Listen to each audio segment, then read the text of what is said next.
And I'm delighted today because I'm joined by Lisa McGlasson, who is the Associate Assistant Principal from the very impressive Oasis Academy Southbank. Lisa, how are you doing? Great, thank you. Nice to see everyone.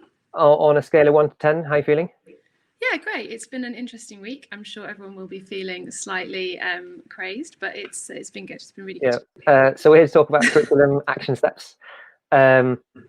We'll talk about what it is and how it works by showing the framework. Firstly, why did you take this approach? Yeah, so as I said, everything that we're trying to do at Southbank is about closing the gap between the more and the lesser disadvantaged students. And we all know that at the heart of this gap lies a knowledge gap. We know that, and all the evidence tells us that building background knowledge and a really well-developed schema really drive learning. And therefore great learning drives and transforms the outcomes for our students. And that's what we're trying to do. We're trying to get our students great outcomes, not just their exam results, but beyond that, and when they, just for the value of that learning for the rest of their life. And this is the focus. Closing the gap is the focus for our pastoral team. It's the focus for our behaviour team, our teaching and learning team, our leadership team.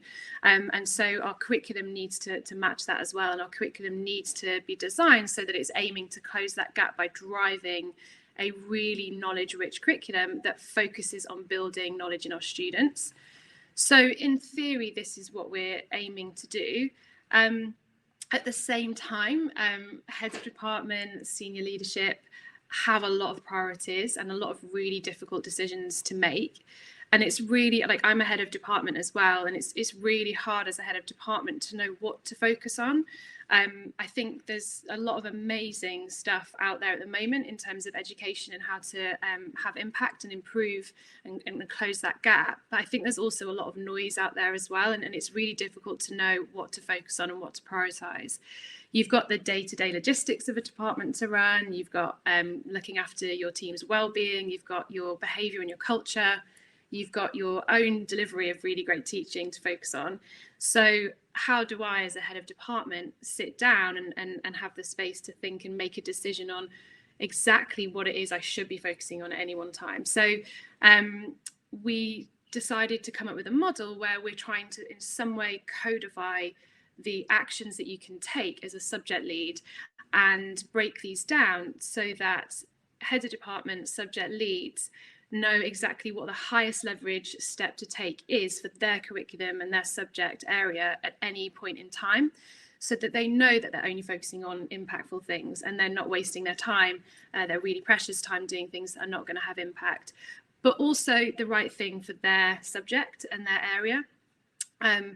We know that, like, not all heads of department and subject leads are in the same place, and there are some subject areas that have got more experienced heads of department, some with less so, and one-off insets to kind of support people in getting better at curriculum just don't work because everyone's in a different place.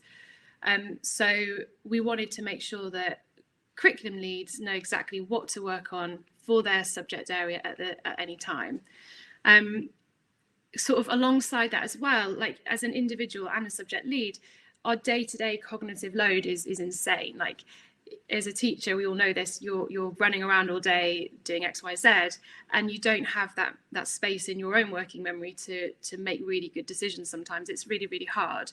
So we wanted to have a system in place whereby everything has got real clarity, so that if you are a subject lead, you're not going around the day trying to work out what's my homework plan for next week, what's my assessment going to be, what am I going to teach my kids next half term? Because if you're thinking about those things in the day-to-day, you're not able to have the working memory and the space in that to actually do really difficult things, like have a really difficult conversation with a child, or a really important conversation with a colleague. So we wanted to codify it and kind of put it all together so that people have got the space to do the day-to-day stuff, which takes up most of the load that you need. I want to see it. Can we see it? Okay, great. So perfect. Okay, great. So what we decided to do, and when I say we, I'm talking about myself and Danny Foster, who's also one of the AAPs for curriculum. So we are both also heads of department as well, and we sort of sat down and realised that the first point was just making a list of all the things that you can do to make a really great curriculum. And the more we started writing, the longer the list got. And we realized that it's a pretty endless list and there's lots of things. So the bigger the list got, but also the more granular it got. So we ended up with quite an extensive list of really granular action steps that you can take to build towards a great curriculum. And then we looked at it and we realized that actually some things need to come first, and there's a sort of sequence. So we try to sort of categorize these action steps into three main groups. The first, and then we also realized that when we've done this, it also kind of matches the intent, implementation, impact, which wasn't deliberate. Interesting. It actually just sort of matched that quite nicely. So we started off thinking of, when we looked at all of our action steps, that the first sort of chunk is the select and sequence, we've called it. So this is like what to teach and when to teach it. So most of this stuff needs to come first. And then we further broke them down into different sort of phases. We spent a really long time trying to work out the language, and we're not sure we've got it right yet, but this is what we've got at the moment.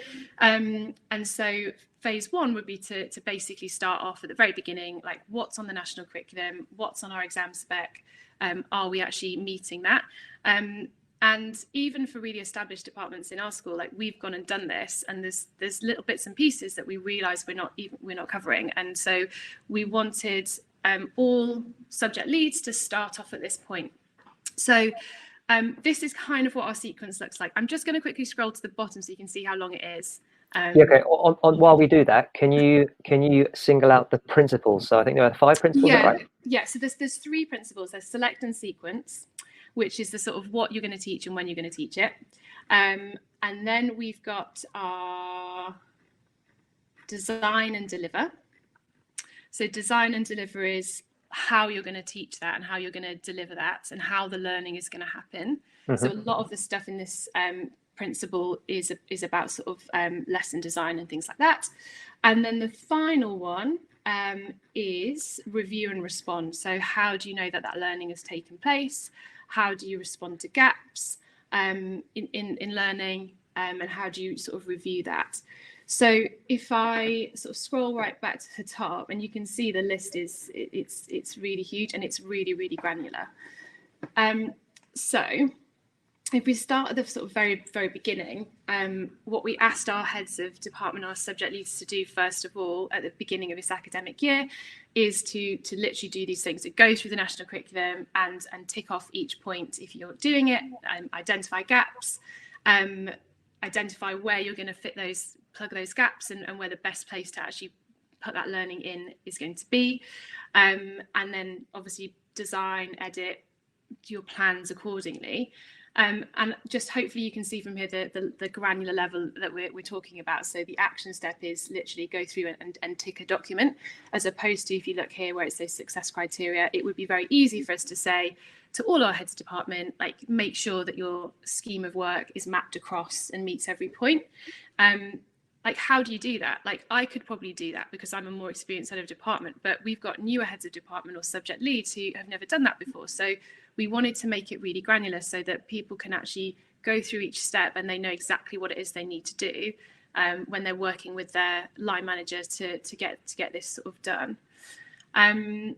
So that was our sort of starting point in terms of the national curriculum and meeting that. But the broader purpose of this is that any head of department, no matter how experienced you are and how well developed your curriculum area is, can go through this list and sort of trickle down, and everyone will come to some sticking point in this. So it might be that you've done all of these things, brilliant. You've got all your schemes of learning. They include everything they need to include. You've got all your points broken down into like really clear objectives and learning statements that you've shared and all of those things. But actually you might come to a point where you realize that you haven't actually got a list of like prerequisite knowledge that you need for each topic. So you don't know if actually you've taught the right things before you move on and teach something else. And that's a slightly more expert thing to do. So everyone will come to a point where they sort of get stuck and they realize they're not doing that, or that's something that's a bit of a weak point, and it's really clear then what they can actually be working on as a subject lead, because they're really, really granular.